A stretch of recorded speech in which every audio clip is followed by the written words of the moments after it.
Hey guys, welcome back to the Jay's Fit Down podcast. I'm your host Jaden here once again today as we're back after a brief hiatus, guys, with a lot of stuff going on lately. That I deal with as far as school and everything. So I haven't been able to get on the podcast as much as I had liked to recently, but I'm back now. So I'm going to try to post as much as I can for you guys here on the show. And today, just doing a NFL update of what's going on around the league. Of course, a couple of free agent signings, as well as we'll do an injury report also.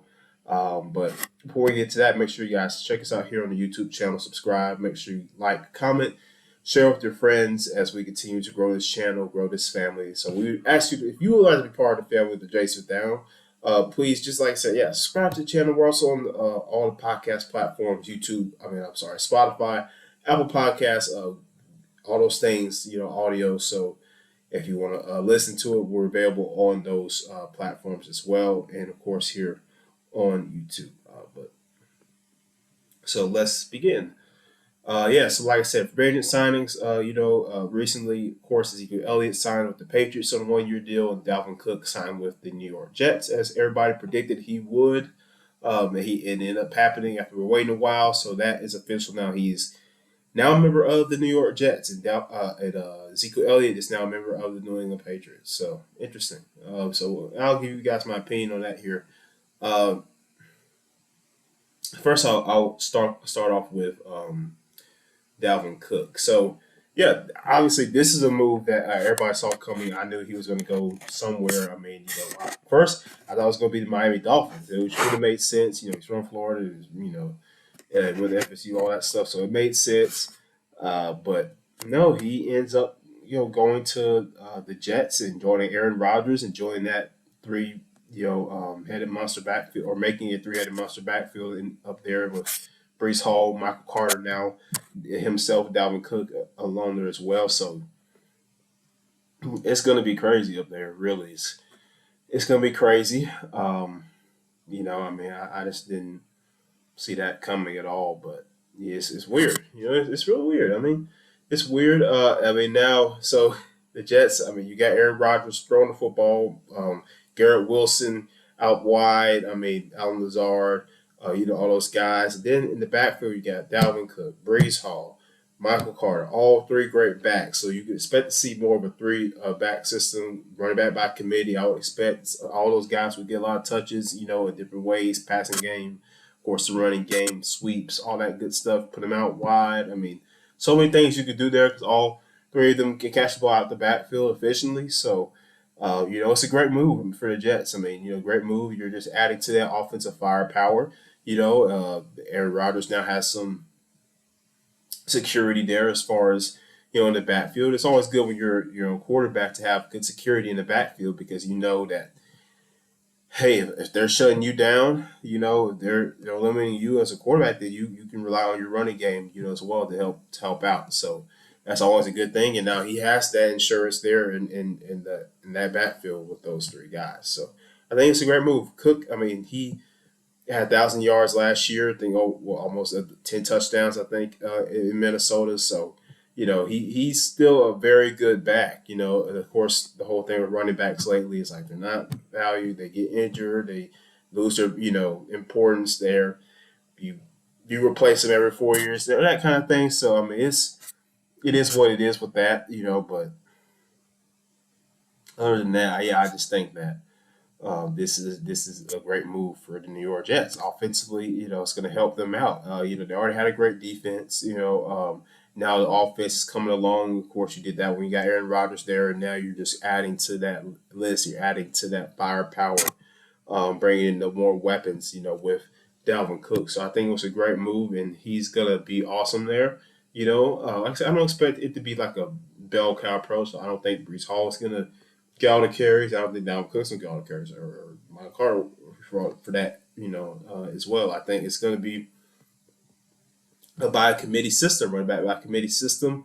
I expect to see a lot of them interchange. It's gonna be really intriguing to see how that works there up in New York. So that's my whole opinions on that. But moving on though, to the Zeke Elliott signing with the Patriots. Won't spend too much time on this because it's Ezekiel Elliott.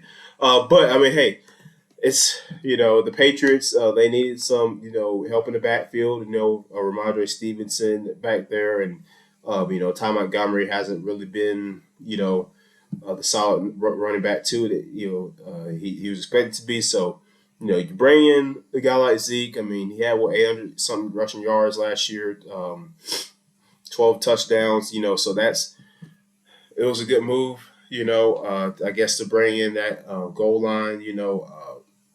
Rushing ability. He can come in and get you those tough yards down in the end zone or down the red zone rather, and get you those touchdowns. Or just get you need a first down, 3 yard, 4 yard. He can get that. But other than that, of course, Zeke is not a starter in this league anymore. We already established that. He's proved that the last couple of years in Dallas. He is not a starter anymore. So this is, I mean, a good move for both sides. Both, Zeke Elliott, he gets to be on the roster. He gets to still play his game, especially in a time now where running, specifically now, this time where running backs are really being, taught, just not being treated really well at the moment. We'll just put it that way. So it's good for him to remain playing the sport and getting on a roster before the season starts. And I think the Patriots will be a good fit for him. Personally, I mean, Mac Jones in the offense, they seem to be doing a little bit better with Bill O'Brien coming into the picture and calling the plays. From what I've been hearing around practice and everything, even through the preseason, watching their game against the Texans. I mean, the offense looks much better than they did a season ago. And I know the stars really played, but it's just like the play call is a little bit more, better and more organized. It just looks more like a NFL offense now that's being ran. From what I've seen out of the Patriots and even through practice, everything like that. So we'll see what happens when the season starts, which is coming up less than a month. So, but yeah, I just think it's going to be interesting to see how that works there. But yeah, Ezekiel Elliott signed with the Patriots on a 1 year deal. So Cowboys fans, or if you still love Zeke, even though he's not in Dallas anymore, be happy because he is now playing football with the New England Patriots. So, congrats to him there on getting that deal, that contract up there with New England. But yeah, so I mean, yeah, like I said, I don't know, man. It's gonna be weird. NFL is just so interesting, man. You never know. It's like so unpredictable. You never know who could have predicted like 5, 6 years ago Ezekiel Elliott would be on the Patriots. He would be a 1 year deal rental type of running back. Same thing with Dalvin Cook. We just said the same thing about Dalvin Cook. Who could have predicted that Aaron Rodgers would end up being on the Jets? Like it's crazy. It's like it's so many things that the time has moved so fast and things have changed so much through the sport, through this league that things 5 years ago you never would have thought the half the things that are happening now, the players that are on these teams now, you never would have thought they end up there. So and these at least on these specific teams anyway, you never would have predicted that years ago. So funny how it works. But anyway, moving on. So we're going to move to our injury report here for the season or for right now.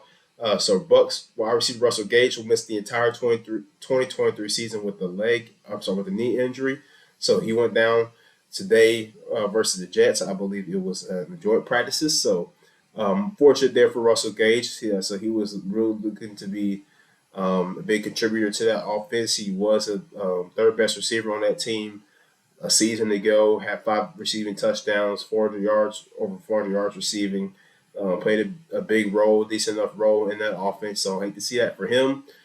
So he'll miss the entire season. Obviously, the former Falcon, so there is still some, still some place he holds inside right there. But I hate to see that for Russell Gage. He was very talented, hard worker, good receiver. He gotten better every year he's been in the league. So that's unfortunate. Ravens cornerback Marlon Humphrey, he will miss time with the injury as well as he underwent foot surgery, so he'll miss about a month.